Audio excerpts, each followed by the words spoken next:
ایمان لائیں یا نہ لائیں نا، ان کی حالت کیا ہے. ولا ان سألتہم، جب آپ ان سے پوچھے نا اگر من خلق السماوات والارض، یہ زمین و آسمان کس نے بنائی ہیں، تو کافر ہو، مشرک ہو، یہودی ہو، نصارا ہو، سب کہیں گے لیقولن اللہ، فوراً کہیں گے اللہ نے. تو بھائی جب اللہ نے بنائی ہے تو کل الحمد للہ، تو پھر اسی کی تعریف کرو نا، پھر اس کے ساتھ شریک کیوں کرتے ہو؟ پھر اسی کی تعریف کرو، وہ تعریفوں کے وہی قابل ہے. لیکن بل اکثرہم لا یعلمون، لیکن اکثر لوگ یہ سمجھ نہیں رکھتے. کیا سمجھ نہیں رکھتے؟ للہ ما فی السماوات والارض، دیکھو جو کچھ ہے نا آسمانوں میں اور جو کچھ ہے نا زمین میں، ان اللہ، بے شک اللہ، هو الغنی الحمید، بلا شبہ اللہ بے نیاز، لائق کو حمد و ثنا ہے، یعنی وہ بے نیاز ہے ان چیزوں سے. اللہ نے جو چیزیں بنائی ہیں نا، جیسے تم ایک گھر بنا لو نا، گھر تو ساری زندگی نہیں بندہ بھولتا کہ میں نے گھر بنایا ہے، یہ میں نے گھر بنایا ہے، یہ میں نے چیز لی تھی، یہ میں نے جہیز بنایا تھا. ایک ایک چیز آپ اپنی یاد رکھتے ہو.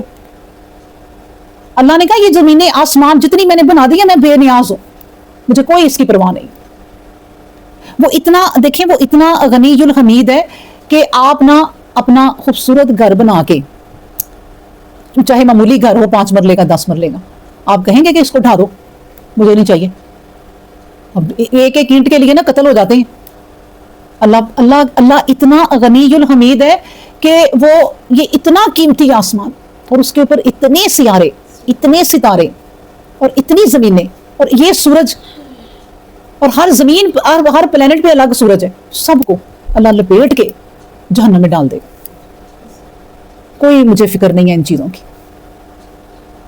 تم لوگ میں معمولی یہ دنیا ہے، بے وقوف ہو، کتنا فائدہ اٹھا لو گے، اٹھا لو. اللہ کو یہ دنیا پسند ہے ہی نہیں. یہاں تک کہ یہ زمین و آسمان قیمتی سے قیمتی، یہاں کی خزانے جب قیامت آئیں گی نا تو ایسے اگلے پڑے ہوں گے، زمین پھٹ جائے گی، آسمان پھٹ جائیں گے، سب چیزیں مطلب کہ آہستہ آہستہ نا ختم ہو جائیں گی. کتنا عرصہ لگے گا واللہ عالم. جیسے ہم ابھی بھی رہ رہے ہیں نا، قیامت اللہ نہ کرے ہم دیکھیں ایسا ہوگا کہ ہمیں پتہ چلے گا کہ آج اس سرے سے ہی کراچی نہیں ہے، وہاں کوئی شہر نہیں ہے. پھر پتہ چلے گا فلاں ملک نہیں. وہ قیامت آ رہی ہے، وہ قیامت ہوگی، آہستہ آہستہ قیامت آئے گی اور کتنے عرصے تک آتی رہے گی ہمیں نہیں پتا. تو پھر اس میں یہ بھی ہوگا کہ لوگ دیکھیں گے کہ زمین پھٹ گئی ہے، لوگ دیکھیں گے کہ زمین پھٹ گئی ہے اور زمین سے خزانے باہر آ رہے ہیں، زمین خزانے اگل رہی ہے. تو لوگ نہ سوچیں گے اوہو، ایسے افسوس کریں گے کہ ان خزانوں کے لیے ہم نے، وہ چور کہیں گے چوری کی، ڈاکو کہیں گے ہم نے ڈاکے ڈالے، گناہ گار کہیں گے گناہ کیے ہم نے، کسی کا حق مارا، کسی کی دولت پہ ہم نے قبضہ کر لیا، دھوکہ دیا. یہ دولت اب وہ زمین اگل رہی ہے، لے لو جس نے لینا ہے، کوئی نہیں لے گا. تو کوئی اب ہے فائدہ اٹھا لو کہ اللہ نے کہا یہ دنیا سے فائدہ اٹھانے کے بجائے اب ایسے کام کر لو جو آخرت میں تمہارے کام آئے. تو قبر میں جاتے ہی پتہ چل جائے گا. میں آپ کو بتاؤں، قبر میں اتنا اندھیرا ہوگا اور اتنا اداسی ہوگی، اتنی تنہائی ہوگی، وہاں دن کو بھی دفنائیں گے تو رات ہی ہوگی، اتنی تنہائی ہوگی. جاتے ہی پتہ چل جائے گا کہ یہ کیا ہو گیا، جاتے ہی پتہ چل جائے گا کہ اندھیرا ہی اندھیرا ہے تو مارے گئے، اور جاتے ہی پتہ چل جائے گا روشنی ہے تو یہ تو بھی روشن ہے. روشنی پہ بھی پوچھے گا بندہ کہ یہ روشن کیوں ہے اتنی، اندھیرے پہ بھی پوچھے گا کہ اندھیرا کیوں ہے اتنا. دونوں کا جواب دے دیں گے کہ یہ تمہارے اعمال ہے.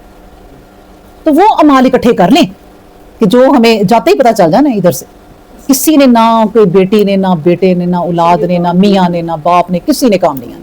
بلکہ آپ کو بتاؤں ہماری تو زندگی، آپ ہمارے ساتھ بھی یہی ہونا ہے، سب کے ساتھ یہی ہوا ہے کہ مرے نا تو بیٹے بیٹیاں اولاد میاں سب کو یہ ہونا ہے بس بھائی جلدی کرو،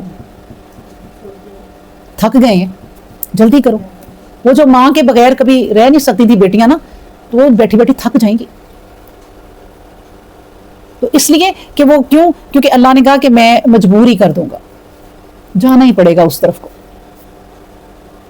کوئی منع نہیں ہوگا وہاں جانے سے. اللہ اکبر. بس پھر الحمدللہ رب العالمین، سبحان اللہ، الحمدللہ، ولا الہ الا اللہ، واللہ اکبر، ولا حول ولا قوۃ الا باللہ العلی العظیم. سبحان ربک رب العزۃ عما یصفون، والسلام علی المرسلین، والحمد للہ رب العالمین.